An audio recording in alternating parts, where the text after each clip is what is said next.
अस्सलाम वालेकुम, नमस्कार, सत श्री अकाल एंड गुड मॉर्निंग। दोस्तों कैसे हैं आप? आई डू होप आप सब अच्छे होंगे जी। आज की जो ब्रेकिंग न्यूज़ है और ये असाइलम सीकर्स के हवाले से, रेफ्यूजी स्टेटस वालों के हवाले से बहुत मैं समझता हूँ सीरियस जो है वो न्यूज़ है। गवर्नमेंट ने जो है अपनी न्यू चेंजेस का जो है इमिग्रेशन चेंजेस में का की आज अनाउंसमेंट कर दी है और इसका जो इम्प्लीमेंट है वो कौन सी डेट से होगा। सो फार लग यही रहा है कि जिस तरीके से वो आईएलआर को 5 to 10 years रूट के ऊपर जो है कंसल्टेशन जो है एंड ऑफ दिस ईयर जो है वो होगी, इसी तरह ये वाला पॉइंट जो है रेफ्यूजी स्टेटस वाला, इसको भी जो है एंड ऑफ दिस ईयर जो है इस प्लान में जो है पॉलिसी में जो है वो शामिल किया जाएगा। ये है क्या जी? ये है जी कि refugees to face longer route to UK settlement rights जो है राइट नाउ जो है वो कानून या सिस्टम ये है कि एक शख्स जो है जब असाइलम क्लेम करता है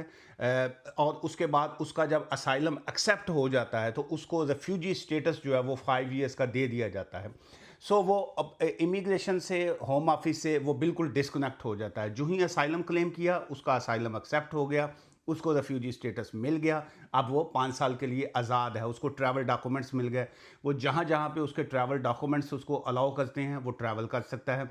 और जो ही उसको 5 years उसके कंप्लीट होते हैं फिर वो ऑब्वियसली सिटीजनशिप लेके अपना ब्रिटिश पासपोर्ट जो है वो ले लेता है। लेकिन इस रूल्स में जो है चेंजेस की जा रही हैं और उसमें ये है कि ये जो रेफ्यूजी स्टेटस वाले भी जो होंगे उनको भी जो है वो 5 years के बाद सेटलमेंट कहते हैं कि नहीं दी जाएगी। Refugee will have to wait longer than the current 5 years जो है उसमें जो है ऑब्वियसली इसका क्या उसको भी 10 साल के ऊपर लेके जाएंगे या उसका टाइम फ्रेम जो है कम करेंगे। आई पर्सनली थिंक कि उसका भी टाइम फ्रेम जो है वो 10 years का ही करेंगे। और फर्दर उसमें ये है कि आफ्टर दिस टाइम जो है जितनी देर का उसको असाइलम दिया जाएगा, सो राइट नाउ जो है असाइलम मिला 5 years का डायरेक्टली जो है, सो उसमें मुख्तलिफ उसके पैराए जो हैं वो बनाए जा रहे हैं। उसमें यह है कि एक शख्स ने असाइलम क्लेम किया, उसको डायरेक्टली क्या 5 years का वीज़ा जो अभी मिलता है रेफ्यूजी स्टेटस वाला वो दिया जाए, या उसको इनिशियल स्टेज के ऊपर उसको 2 साल का या 2.5 साल का जो है वो वीज़ा ग्रांट किया जाए। और उसके बाद उसके वो 2-2.5 साल जो है वो किस तरीके से सोसाइटी में कंट्रीब्यूट करता है, उसकी किस तरीके की एक्टिविटीज़ होती हैं, किस तरीके से वो जॉब करता है, इंश्योरेंस, नेशनल इंश्योरेंस नंबर की कंट्रीब्यूशन आती है, या जो भी उसके सर्कमस्टांसिस होते हैं वो उसको कैसे वो जो है लेके चलता है। अब जो ही जितनी देर का वीज़ा है, लेट से उसको 2.5 साल का 2.5 year का वीज़ा ग्रांट हो गया। अब आफ्टर 2.5 year जो है अब वो एक्सटेंशन के लिए जो है जब वो अप्लाई करेगा, सो सेम ऐसे ही जैसे एक स्पाउस जो है जब अपना एक्सटेंशन के लिए अप्लाई करता है तो वो कहता है कि we are still living together, मैं अपनी वाइफ या हस्बैंड के साथ जो है स्टिल हम इकट्ठे रहते हैं, सो लिहाजा मुझे आप स्पाउस वीज़े की एक्सटेंशन दे दी जाए। सेम ऐसे ही जो स्किल्ड वर्कर वीज़े वाला है वो कहता है कि जी कि ये मेरा 2 साल का कोर्स था वो कंप्लीट हो गया, या 3 साल का था वो कंप्लीट हो गया, या 5 years का है कंप्लीट हो गया, अब मुझे ये मैं उसी कंपनी के साथ या किसी और के साथ काम कर रहा हूँ, मुझे जो है अब एक्सटेंशन दी जाए। सो ऐसे ही जो असाइलम सीकर्स हैं जिन्होंने असाइलम क्लेम किया होता है on the basis of refugee status जो है उसकी तरफ जाते हैं, तो वो अब जब अपनी एक्सटेंशन की तरफ जाएंगे तो वो अपनी रीजंस जो है वो उसकी एक्सटेंशन के बताएंगे कि अब हम वापस क्यों नहीं जा सकते। क्या आज भी हमें वही फियर ऑफ प्रोसिक्यूशन है जब हमने केस फाइल किया था? क्या आज भी वही पॉलिटिकल इश्यूज हैं जब हमने 2.5 year पहले या 5 years पहले जब भी हमने केस फाइल?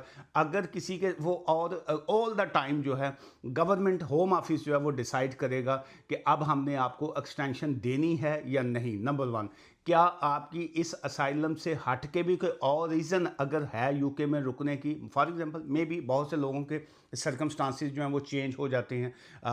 कोई जॉब की तरफ है, कोई टैक्स पेयर है, किसी को जॉब मिली हुई है, या किसी की फैमिली है, फैमिली लाइफ एस्टेब्लिश है, वो एक सेपरेट जो है वो एजेंडा की तरफ बात जाती है। लेकिन जो मेन थिंग जो है, जो आज की ब्रेकिंग न्यूज़ है जो गवर्नमेंट की तरफ से आई है, वो इन शॉर्ट वर्ड ये है कि अब जो है असाइलम सीकर को जो है डायरेक्ट 5 years का रेफ्यूजी स्टेटस वो नहीं देंगे, और वो उनका जो एक्सटेंशन है उसकी वो उनकी बैक होम जो कंट्रीज़ के जो इश्यूज़ हैं उसको देखते हुए उसको वो आगे लेके चलेंगे, और उनका भी रूट जो है वो भी सेम जो है ऐसे ही जो है वो 10 years के ऊपर जो है वो ही चलेगा। और उसमें जो पीएम साहब हैं, सर केयर स्टारमर साहब जो हैं, उन्होंने ये यस्टरडे जब बात की है और उन्होंने चेंजेस विल मीन, ये जो लाइन उन्होंने बोली है, ये कोई स्पेशली किसी एक कंट्री के लिए नहीं है, इस फॉर एवरीवन जो है, दुनिया के किसी भी कोने से कोई भी शख्स जो है जब आके यूके में असाइलम क्लेम करता है,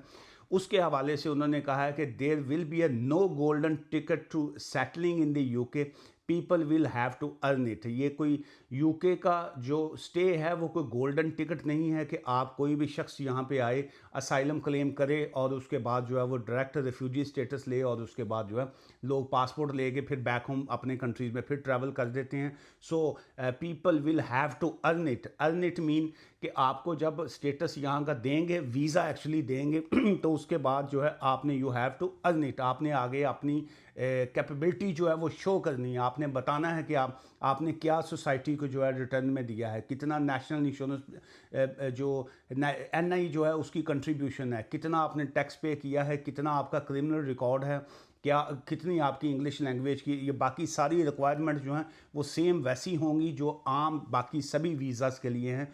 चूँकि सो फार राइट नो जो है रेफ्यूजी जिसको स्टेटस मिल जाता है वो इस तरह की तमाम चीज़ों से जो है वो एग्जेम्प्टेड होते हैं, जो एग्जेम्पशन जो है वो अब इस तरह की सिचुएशन में ख़त्म की जा रही है। और ऑब्वियसली अगर किसी के special compelling and compassionate circumstances हैं, फॉर एग्जांपल अगर किसी के कोई मेंटल हेल्थ इश्यूज़ हैं या किसी की कोई लर्निंग डिसेबिलिटी है या वैसे कोई जो है डिसेबिलिटी में कोई आ रहा है या इस तरह की सिचुएशन में है, ऑब्वियसली उनके केसेस को जो है वो सेपरेटली जो है अलहदा से उसको डील करेंगे, देखेंगे। लेकिन जो मेजर जो ओवरऑल जिसको कहेंगे उसमें ये है कि सभी के लिए जो है वो रूल्स जो हैं वो सेम होंगे। और ये थी जी आज की एक अहम डेवलपमेंट जिसको मैं कहूँगा। और इसमें रेफ्यूजी काउंसिल्स और बाकी जो ऑर्गेनाइजेशंस हैं सो फार उनका कोई रद्द अमल जो है इसके ऊपर नहीं आया।